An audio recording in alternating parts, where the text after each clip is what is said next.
distinctive news with speed to listeners as they unfold, providing unparalleled perspectives to the stories that matter to you.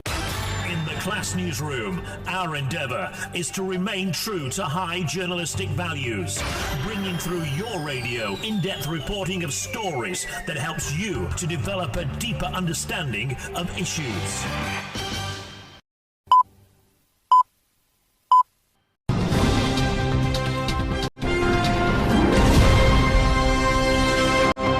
Hello, good evening. It's 5 p.m. Welcome to 505. Coming up this evening, minority in parliament rally trade unions, civil society organizations, and consumers to demand full transparency in PURC announced increment in utility tariffs effective July 1, describing the announcement as betrayal of public trust. Hold this government and the PURC accountable for every unjustified tariff increase imposed on the Ghanaian people. We call on all citizens, civil society organizations, trade unions, industry associations, and other colleagues on both sides of the aisle to demand transparent, fair, and evidence-based utility regulation.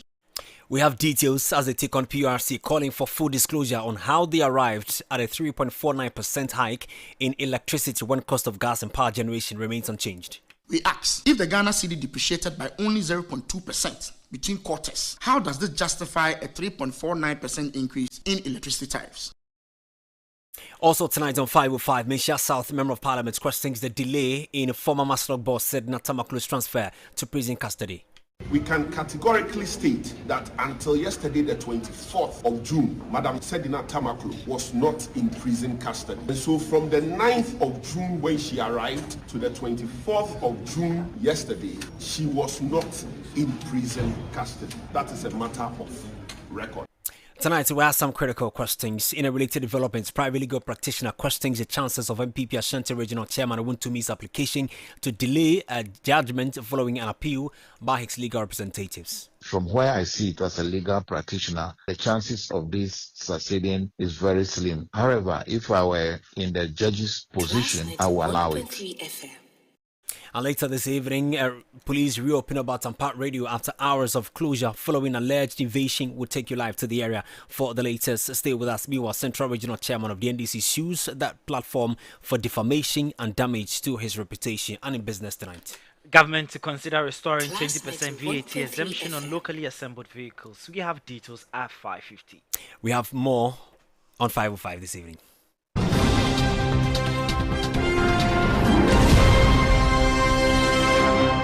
And this bulletin is coming to you live from our studios here. Digital address GL042358 North Laboni, Third Daddy. Welcome, Class 91.3 FM in Accra. We also live on Ho FM 92.5, Hills 91.7 at Daklu, both in the Volta region, Maxim Power 96.9 at Bazoa in the Upper East region, Dagbon FM 102.5 in Tamale, Radio Power 96 in Spain. We're live on Facebook. Connect with us or join us with your thoughts, comments, and contributions with the hashtag 505, alternatively through our WhatsApp number 0500,000.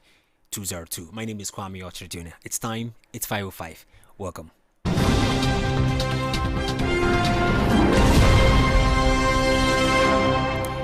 505 is always brought to you by MTN Everywhere You Go, Electroland Ghana Limited, and Review Scratch for Way. Now to the very first story. The minority in Parliament is calling on organized labor, civil society organizations, and utility consumers to demand full transparency from the Public Utility Regulatory Commission (PURC) over its decision to increase electricity and water tariffs effective July 1, 2026. Under the third quarter tariff review, electricity tariffs will rise by 3.49%, while water tariffs will increase by 0.85%. Addressing the press conference in Parliament, Deputy Ranking Member on the Energy Committee, Collins Adumako Mensah, questioned the basis for the increments, arguing that the key cost drivers such as gas prices and power generation costs have not significantly changed. The minorities demanding that PURC publish the methodology and calculations behind the tariff adjustments, as well as the full basis of all tariff increases since January 2025. They contend that the hikes are difficult to justify amid the city's appreciation and declining inflation and interest rates.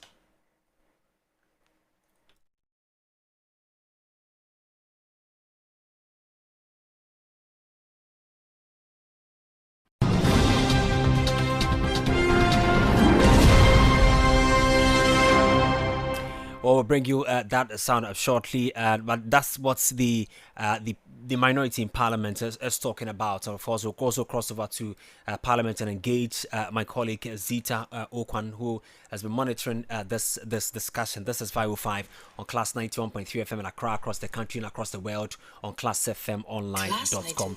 Let's take a listen to the Deputy Ranking Member on Energy Committee of Parliament, Collins, who has been speaking on this particular development here on 505. Let's move on to some other stories. Class 91.3 FM. Meanwhile, the Ghana Union of Traders Association and Food and Beverage Association of Ghana are calling on the Public Utility Regulatory Commission to suspend the latest electricity and water tariff increases, insisting the hikes are not justified by current economic conditions. The two business groups argue that inflation, exchange rates, movement, and other factors cited by the Commission do not warrant the new tariff, which are scheduled to take effect on July 1. So that's the instances from pressure coming on the PURC as well. While still in Parliament, the Member of Parliament for Meshia South, Nana J. Bafo, has alleged that former Chief Executive Officer of Maslok Sedna Tamaklo Ationu was not placed in prison custody immediately upon her return to Ghana from United States. Addressing the media, the MP claimed that Sedna Tamaklo, who arrived in the country on June 9, was only admitted into prison custody on June 24, 2026, following sustained public pressure. According to him, records available to the minority indicates that Madam Tamaklo was not in the custody of the Ghana Prison Service during the 15-day period between her arrival and her eventual admission into prison. Nana J. Bafo further claimed that she is currently being held at the female section of a medium security prison facility, although he declined to disclose the specific locations.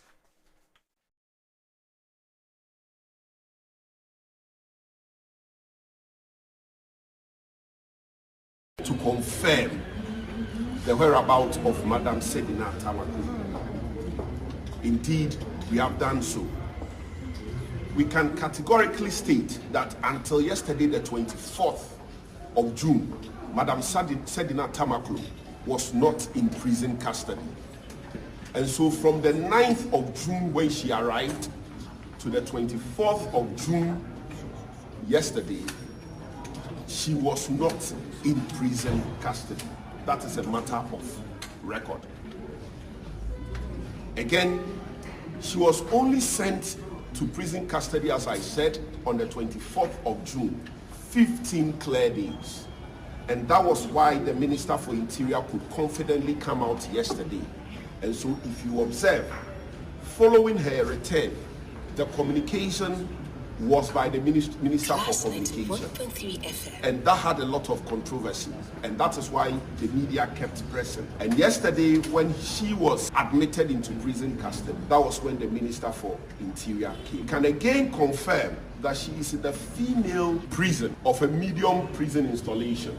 But we are not going to put the name of the facility out. We are not going to put the name of the facility out for the following reasons. One, our intelligence is that she went in under protest because her assurance was that they were not going to have her go into prison custody. So that's Nana J. Bafo there. Let's go back to earlier story on the PURC. Let me speak with the Deputy Ranking Member on the Energy Committee. That's in the person of Honorable Collins Adumako. Honorable, good evening to you. I'm grateful for your time on 505. Yeah, good evening. Great. Honorable, what specific aspects of PURC's tariff adjustment methodology do you believe really lacks transparency? Well, good evening to your listeners and probably your viewers, and thank you for having me. As you rightly quoted, this morning we held a press conference, essentially to register our displeasure to the tariff increments that was announced by PURC some few days ago.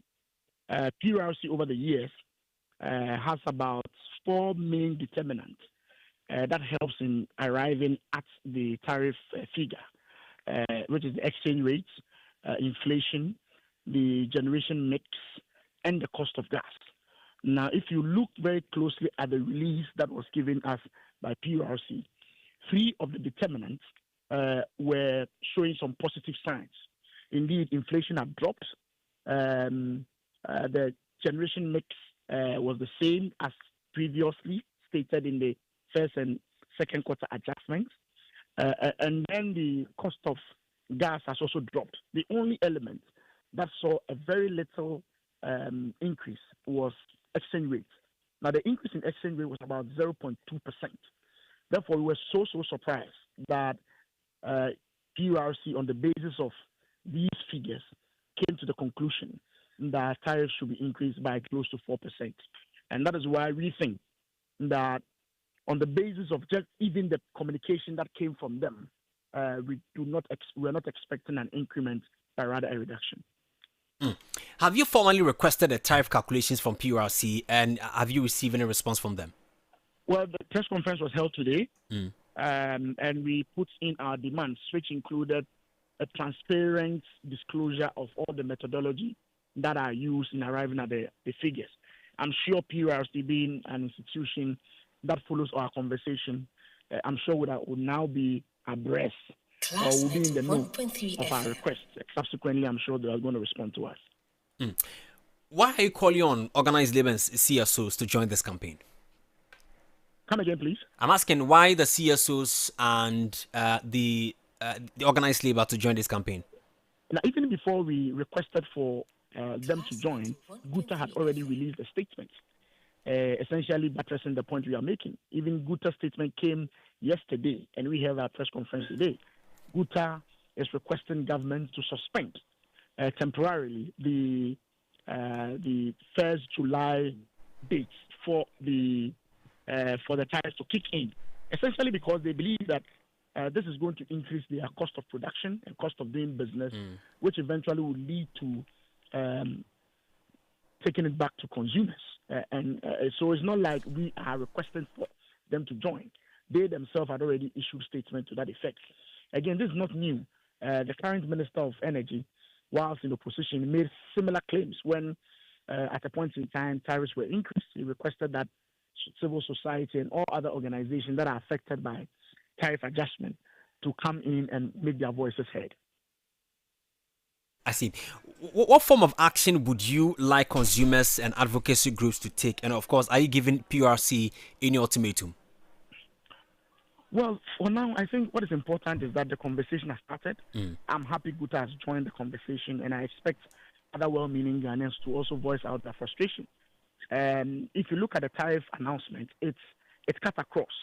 Every person will be affected by this particular adjustment, which means that all lifeline consumers, which is the lower end of the consumer table, they are all going to be affected by this latest 3.49% increment. Don't forget that from 2025, cumulatively, if you add all the adjustments that have been made, we are now paying well in excess of 26% in terms of increment. And so I request and I appeal to organized labor and all other well-meaning Ghanaians is that they should join the call for PURC to essentially take steps to reduce the burden by the Ghanaian people. Adam, I'm grateful for your time this evening. Thank you so much. So that's the Deputy Ranking Member on the Energy Committee of Parliament, Collins Adumako, who joined this conversation. This is 505 on Class 91.3 FM in Accra, across the country and across the world on classfmonline.com. Now, let's go to the Sedna Tamaklo Ationu, where the Menchia South MP is alleging that she's not been in the prison custody. And of course, I've been joined on the phone by the Member of Parliament for Menchia South, Nana J. Bafo. Honorable, I'm grateful for your time on 505. Thanks for having me. Great. What exactly do you hope to achieve by this call, really?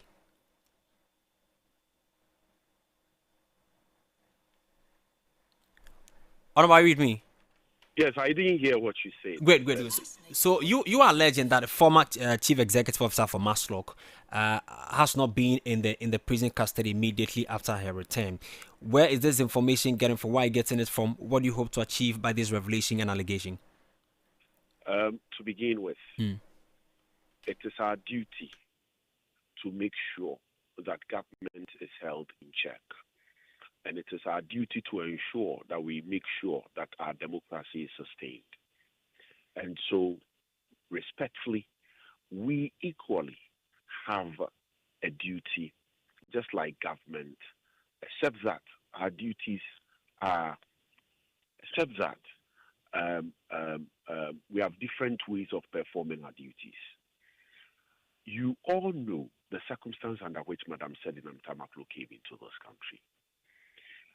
She only agreed to return after the NDC came into office. We all know that following her return, there has been serious controversy as to whether or not she was indeed in prison custody. We all know that because of the controversy, we've had multiple persons from government speaking to the issues. Firstly, you had the Minister for Government Communications speak to the issue, and he did so repeatedly because the answers did not resolve the matter. Subsequently, this week, we've also had the Minister for Interior come out. And when he came out on your sister station, Joy, he said that the host should look into his face and believe what he's saying. We have also done our independent checks, and we are saying that, one, she only went into prison custody on the 24th of June 2026. For you to know that we know what we are talking about, we are adding an additional information that she is in the female section of a medium prison installation. You know that not every prison in Ghana is a medium prison. And so that is a sufficient clue for government to know that we know what we are talking about. We will not, however, disclose the name of the prison facility for good reason. The reason is that when the Minister for Interior came out, he stated that the reason why they will not make such a disclosure is for the security of the woman. We don't want government to say that because of the security of the woman, because we have disclosed the name of the facility, the security of the woman has been compromised. Just so government can now move her from that facility to an unknown location other than a prison facility. And so we are saying that she only went into prison custody yesterday, 24th of June 2026. Now, government should be in a position to disclose to you by way of records when the woman went into prison custody. Because when a person goes into prison custody, the person is not merely delivered into custody. There are administrative processes that accompany it. And because she was not in prison custody, government couldn't produce those documents. Government couldn't produce them, right? Government merely told you that look into its face and trust it. But we have done our independent checks, and we are telling you that the woman is now in prison custody. That's all we want to let you know. What's next for you as a member of parliament? Of course, this is a revelation that has come out. Do you expect government to? What do you expect from government, really? Respectfully, we expect government to let the lady remain there. Okay. Indeed, have you noticed that? Look, if you listen to my press conference on behalf of the minority, on behalf of the MPP, you will observe that I stated that the strategy, our intel, is that they assured her that they will work around the clock for her appeal to be determined, right? They will work around the clock for her appeal to be determined, or wait for the public pressure to subside. And once it subsides, government would let her back into wherever she was before she was taken into custody. Moments after my press conference, it comes out that judgment date for her case has been fixed for 30th of July. And so my intel is not wrong. My intel is not wrong. That is one of the most expedited appeal appeals I've come across in recent times. That she arrives in Ghana on June 9th, her appeal becomes ripe for hearing becomes ripe for hearing before the end of the legal break, and then judgment is scheduled for the 30th of July. That is quite curious. But that said, there are other things we are looking into. We are looking into the appeal itself, whether or not it was filed within the stipulated 6 months period. We are looking into it. There are things we are looking into, and I said when we get the information, we'll update the Ghanaian people on this matter. Because look, if we are not careful, Ghanaians are going to be very angry with us. What has become the trend is that when a member of the ruling party falls foul of the law, particularly in cases of corruption and corruption-related offenses, right? They are quickly washed either through a nolle prosequi, right, or some form of procedure, right? And so it's quite worrisome, and that is likely to infuriate Ghanaians, and that is why we are concerned. This trend is not helpful. You think it's a deliberate attempt or effort by government or the ruling party to shield its members from accountability? The fact speaks for itself. There's no art to tell the mind's construction on the human face. It is the facts that you make all these deductions from the facts. Kazo, I'm grateful for your time. I'm looking forward to the next revelation we come under. I'm grateful for your time this evening.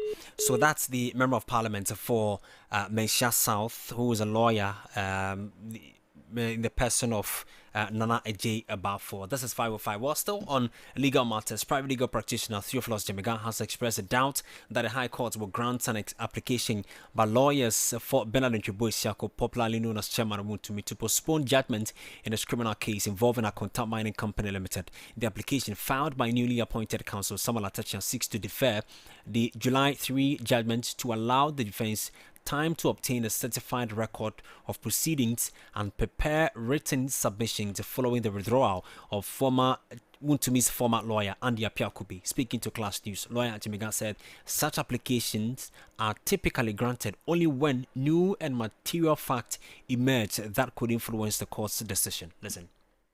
You can request, it is actually called arresting the judgment.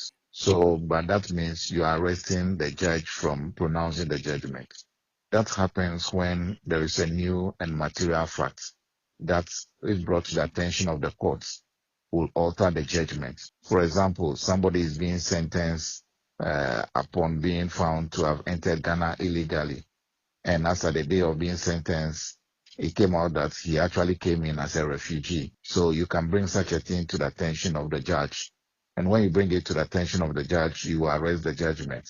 That sort of thing is one that will allow you to arrest judgment. The current application, if you listen to the judge before giving them the time to file their written submission, or when Untumi's lawyer, the first lawyer, was withdrawing, the judge indicated that it is not mandatory for you to file written submission. So that should tell you the posture of the judge, that the written submission might not generally sway his thinking or the evidence that has been put before the judge. So from where I see it as a legal practitioner, the chances of this succeeding is very slim. However, if I were in the judge's position, I will allow it. Because you see, the case, as the lawyer stated, the stakes are high. The stakes are high in this case, apart from the fact that it can change the sleeping location of somebody and where somebody will sleep. It has also got very high political connotations to it. And you know, the judges are not in isolation. They live in the same communities with us. They go to the same churches. Their wives go to the same markets with us. So the judges know what is happening within the community.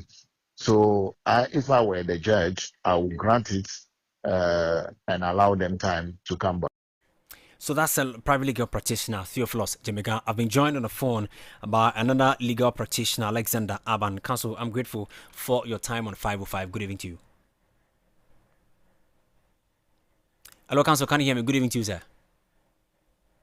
Okay. Good evening, and thank you for having me. Great. What legal grounds can justify a request to postpone the delivery of justice or of judgments in a criminal case like this? Mind you, 3rd of July is a holiday. Thank you very much. We have two ways of criminal prosecution in our criminal procedure. One is summary trial. The other one is trial on indictment. In a summary trial, there is no provision made for what we call an arrest of judgment. Arrest of judgment is a process where the accused person, usually his counsel, would make an application for some kind of postponement of the delivery of the judgment for one reason or the other. This comes as a very novel process to me, because the question that would be asked would be that if all the facts have been put before the judge, and you say that the only reason why you are asking for, for lack of better expression, for the arrest of the judgment, is that you, as a new lawyer, you want to be very well abreast with the proceedings so that you can better represent your client. But even in civil matters, what we call addresses are not compulsory. On the basis of the evidence put before a judge, if you write your addresses, the judge may consider it and may be swayed by it. If you don't write it, the judge will still go ahead to give judgment anyway. In the case of, in criminal matters, yes, you may want to file an address, but a judge can even say, look, I don't need your address. I just want to go and give my judgment. But like my other colleague said, in the circumstance of this, because we are dealing with the liberty of the person, if I were in the shoes of the judge, I would also grant it that, okay, let us give you the time, read the processes, apprise yourself very well with it, and then most probably at the end of the rendition of the judgment, if your client is convicted, you as a lawyer will have the opportunity to put in what we usually call allocutus, where you're going to plea for clemency, leniency, and all those kind of things in the passing of sentence.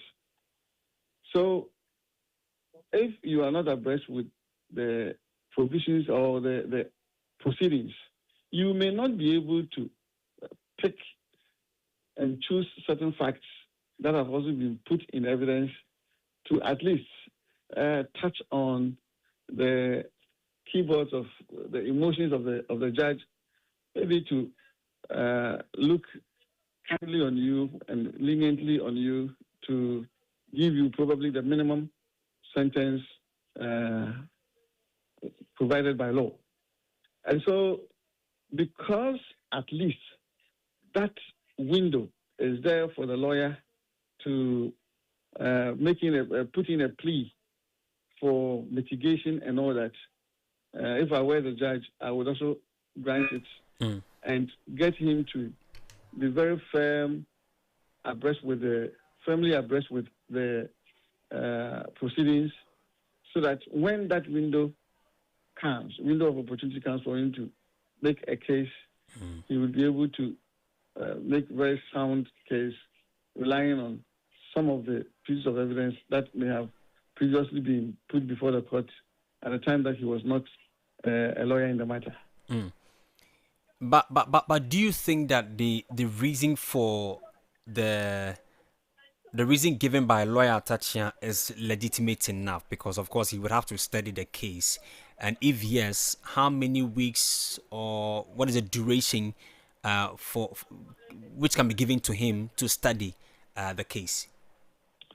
We have this nebulous term that we use in law, reasonable time. And what is called reasonable time would be conditioned by the circumstances of the case.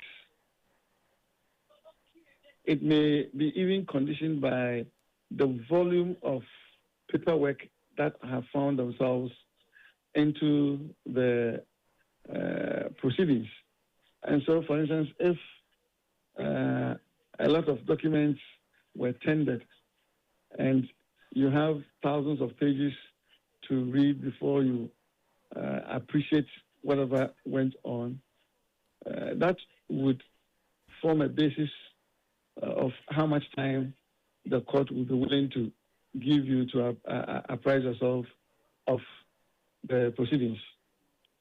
If you have some few tens, or most probably some few units of papers to read, few pages, maybe a judge can say, look, 1 week in the circumstance, or even 3 days in the circumstance will be enough for you to be fully abreast with the documents on record, and of course the evidence or the testimony that was given during the trial.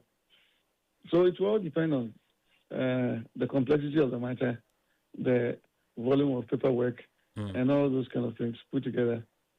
A court will then look at it and say that, okay, we believe that the circumstance of the matter, a week or two may be reasonable time. In case the courts or the judge says no, what's the plan B, or what can be the plan B? If the judge declines the offer, the request, if the judge declines the request, I'm wondering what avenue would be open to my learned senior to secure further delay in rendering the judgment. Okay.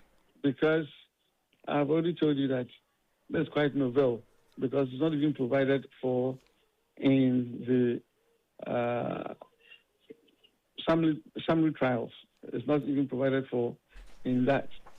So this is just like going under the inherent jurisdiction, the equitable jurisdiction of the court, to just have a look at this as a lawyer, as a new lawyer in the matter, and then grant you some space to be abreast with the issues.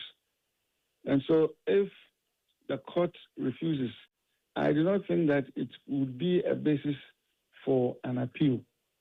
And it will also not be a basis for judicial review application. So I'm just wondering what other avenue or plan B would be there for the use of my friend. But thankfully, on the 3rd of July, it's a holiday. Yeah. So probably if we go to court on the 4th to take a date, and the court says that, oh, I've given you 3 weeks, most probably that application may be rendered odious, because the time that may have come between the holiday period or the day for the date and the return date for the hearing of the application may have been enough for my learned friend to now read all the proceedings and to get himself well abreast with it. That is on the assumption that he has received the proceedings from the court. I see. Well, Counsel, thank you for your time this evening. So that's lawyer Alexander Aban, who's a private legal practitioner, also sharing his perspective on this particular matter. This is 505 on Class 91.3.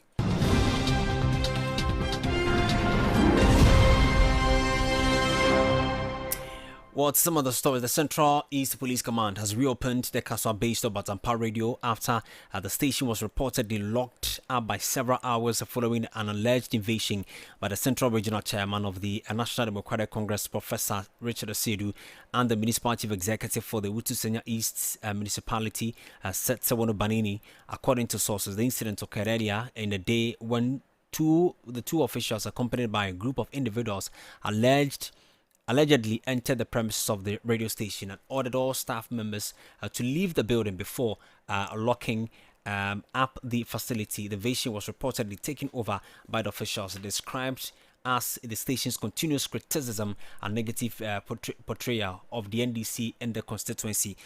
Fortunately, I have been joined on the phone by Professor Richard Osiedu, who is the Central Regional Chairman of the NDC.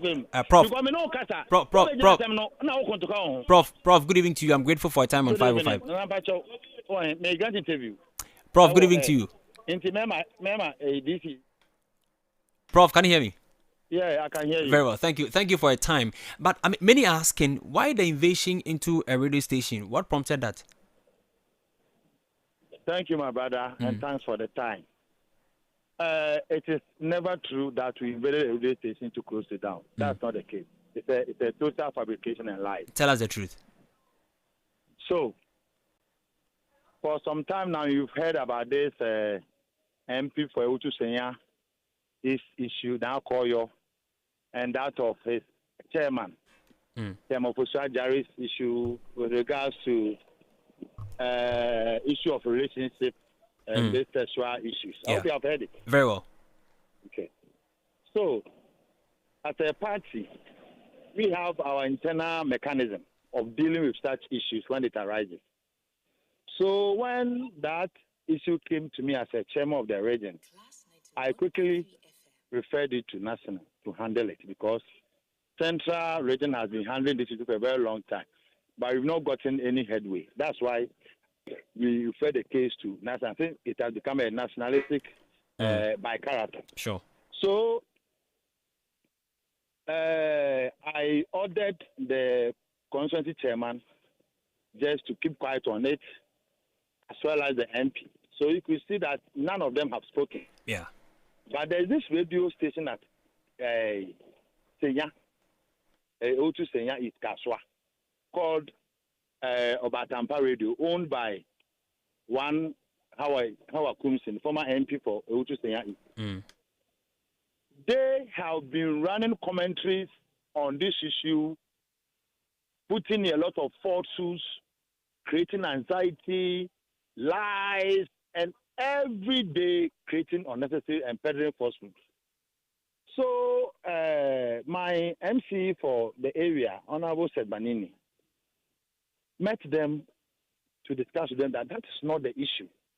But then they went on further to destroy the image of the MCE and added more issues to that of the current issue.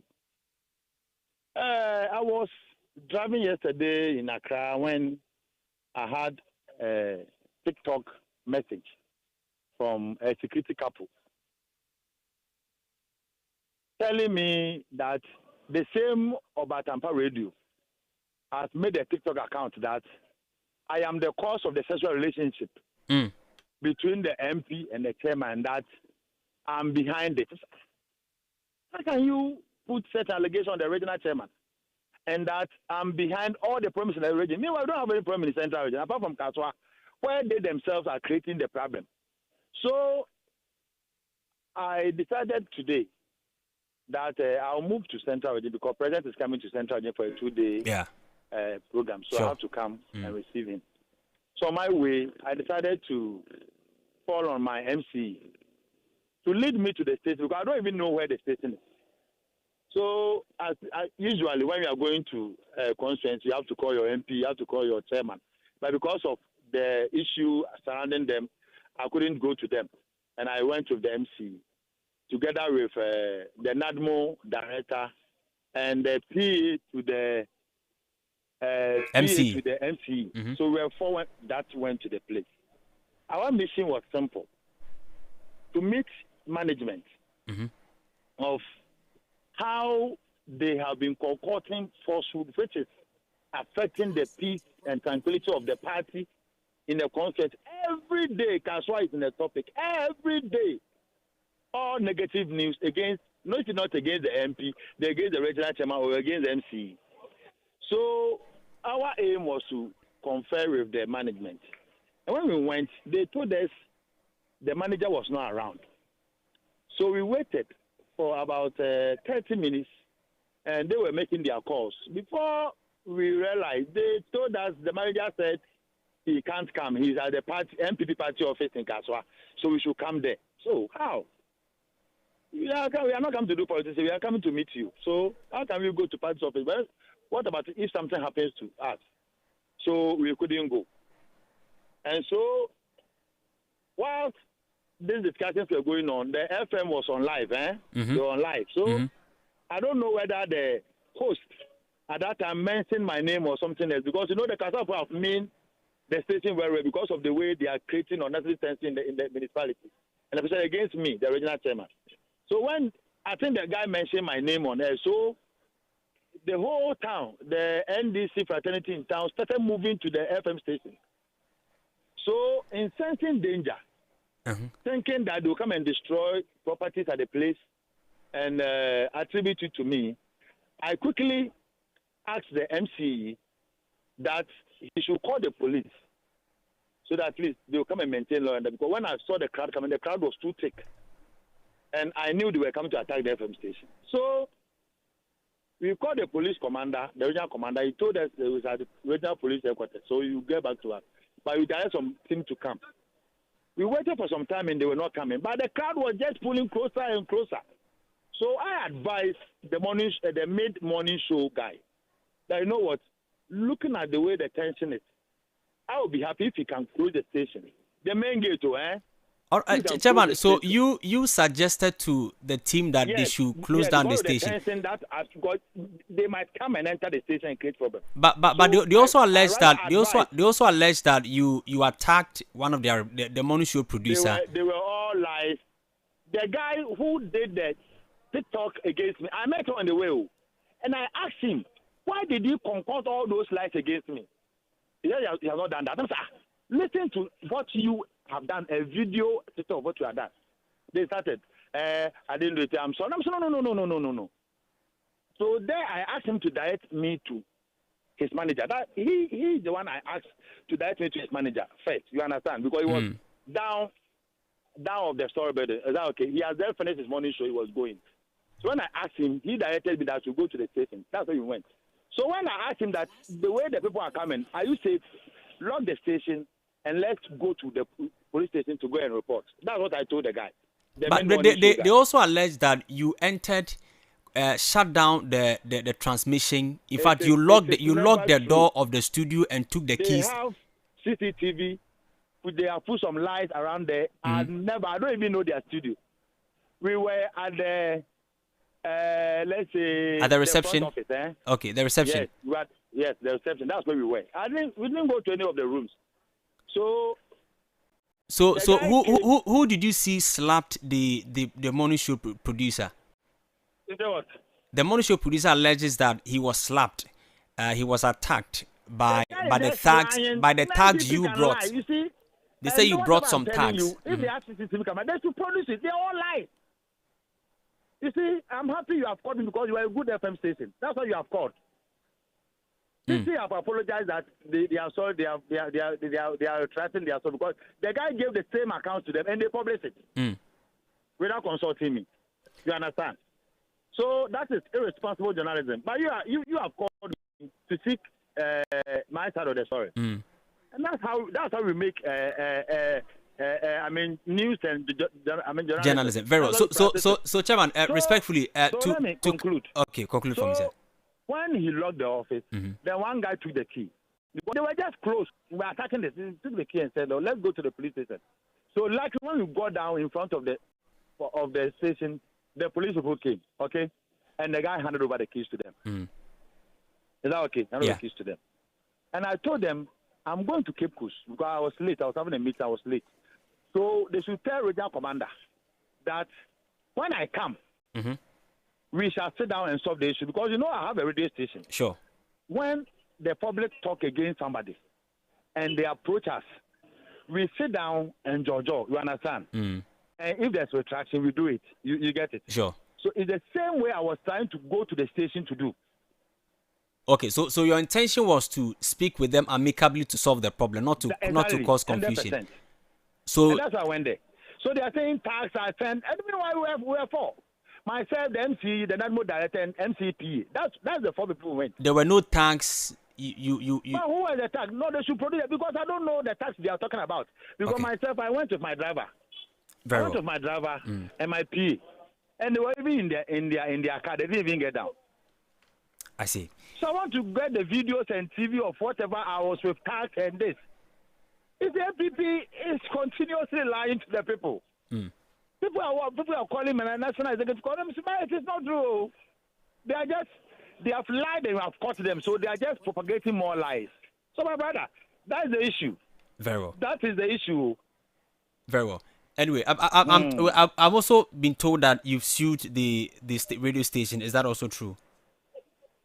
Yes, I've sued them for 10 million because the morning show host and his colleague did TikTok against me with words I don't know anything about it.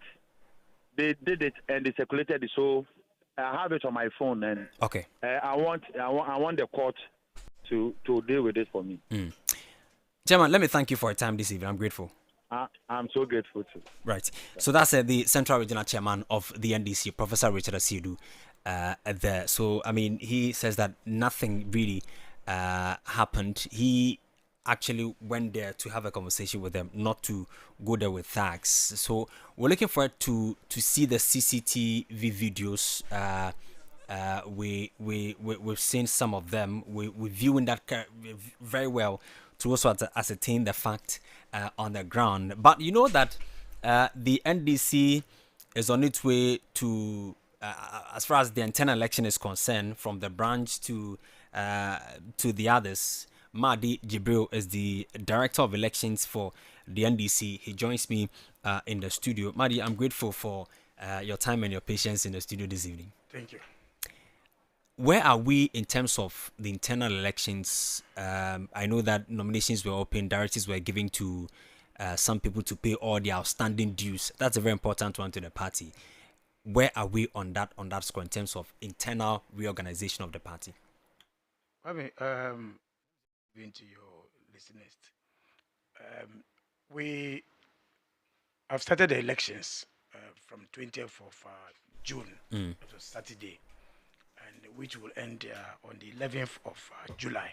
So we say from Saturday the process have begun. In some areas they are only doing vetting. Okay. Then after vetting, then they will move into elections. Some areas they're combining both the vetting and then the elections. So we'll say for the past 5 days where we have started our elections, which is ongoing.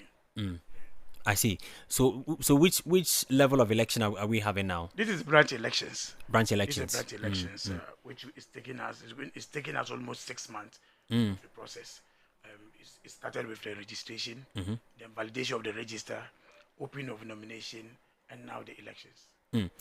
For those who were the outstanding dues matter, of all those who are contesting or who have contested so far, have they all cleared their dues? What is the directive to those who haven't and have gone through the process?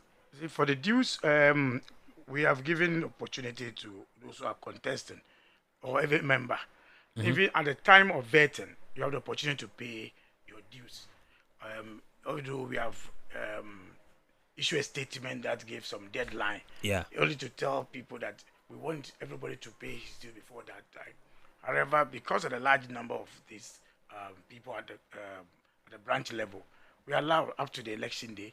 If you come to the vetting, you have to pay your dues before you go through the process. So we are still receiving the dues of the are people finding it difficult to really pay? And once the payment is not coming, it means they are finding difficulties. And it depends on the kind of difficulties we are looking at. However, Is there an alternative way for the party to those who are finding it difficult to pay? We are finding a way. I believe that next year we'll change the way of paying our dues. We want to go into the system where you can have the opportunity to pay back. You only have to pay in advance. Yeah. So if once you are paying in advance, it means that nobody will owe. Because usually it is when it's elections, we are going to election before people start paying their back payment. But if you have a system that doesn't allow you to pay the previous dues, it means that people will be encouraged to pay in advance. And this is what we are looking at. I've heard others also saying that, I mean, the party should just waive it off for those who are finding it difficult to pay. So that, I mean, like I say, beginning next year, we can look at a proper system to deal with that matter. Will you waive that off? We are commanding. That is why finally we came to the conclusion that at least pay 1 year of your dues. But that doesn't mean that you don't owe in the party. So we'll continue doing. But if they pay 1 year and you go through the process, maybe they'll feel reluctant to pay that. No, I'm saying that we are going to put a mechanism that will get people to be encouraging paying dues at the branch level. It's all of us. It is not only the branch members. Yeah. All of us are branch members. If you take the data, and if truly that all of us have been paying dues, by this time we can say, we will be talking about this. Yeah, sure. Last I was telling somebody, I want to see most of these branch elections, during these elections, to see my other colleagues go into their branch to elect a branch executive member. Because all of us, from the president to whoever in the party is a branch member of the party. So it will be interesting to see ministers and CEOs, all other members of the party participating in these branch elections. Yeah, sure. To tell the people that this level is important to all of us. So if there's election in your branch and you are a minister, once you're an NDC member, a member of the branch, move in, go and participate in the election. So this is what we are encouraging. Is it something that the MPs, the ministers have bought into that idea? I believe it's a great people idea. People show interest too, especially when they have interest in that elections. Okay. And you see Koso executive there. But we want to see it going beyond only those who want to contest elections. Okay. But to go to the point that a CEO, a minister, a board member, a managing director of once it's a NDC member, this is the beginning of the process toward the 2028 election. If you don't do this one right, there's difficult for us going forward. So we want to see, and going forward, we also want to see more of our members, more of our senior comrades participating in the branch activities. Because it is there that we can share information to our members. That's what they are asking for. Once a while, all of us attend some meetings. It can be every day, and it can be every week. But once a while, you pass through your branch, sit with your branch members in one meeting.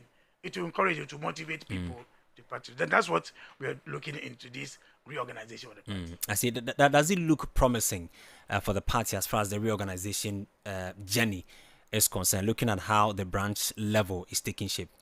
I wish you follow the process on the ground, where at the base, those who have filed the nomination are over 400,000. Yes, over 400,000. In fact, there was a request for us to extend the time. After the first even extension, people were willing that if you have given more extension, people would have filed, but you can't continue on opening the system to that point. So if you look and also look at those contesting, the elections, you can say that the NDC has come up of age. Okay. Where at even the branch level, those who are participating in the elections, you look at their CVs that they are showing, and it's very encouraging. Very encouraging. I see. From the branch level election, where does the party move again to? After this process, which will end around the end of July, because after the 11th July, we'll have a mop-up of the process again, where